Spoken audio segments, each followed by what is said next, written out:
ევროპის საინვესტიციო ბანკმა უკრაინის აღდგენისა და განვითარებისთვის დამატებით 100 მილიონი ევროს ღირებულების ფინანსური მხარდაჭერის შესახებ განაცხადა.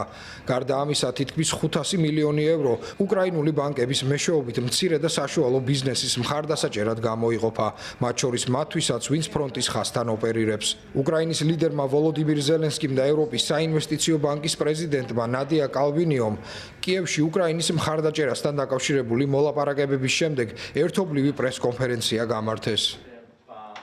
Ukraine is obviously our top priority right now. Აშკარაა, რომ ახლა ჩვენთვის პრიორიტეტული უკრაინის საკითხია. ჩვენი ერთგულება უკრაინისადმი ურყევია. ევროპის საინვესტიციო ბანკი ამჟამად ქვეყნის მთავარი, შეიძლება ყველაზე მნიშვნელოვანი საინვესტიციო პარტნიორიცაა. ზელენსკი საერთაშორისო უსაფრთხოების შესახებ დაგეგმილ კონფერენციამდე ტრამპის ადმინისტრაციის წევრებთან შეხვედრას გეგმავს.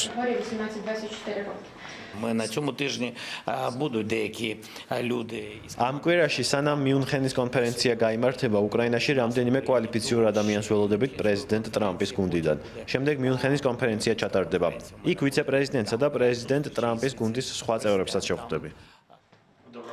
ტრამპის მრჩეველმა ეროვნული უსაფრთხოების საკითხებში განაცხადა, რომ ამ კვირაში მათი წარმომადგენლები შეხვდებიან ევროპელ ოფიციალურ პირებს იმის განსახილველად, თუ როგორ უნდა დასრულდეს ომი უკრაინაში.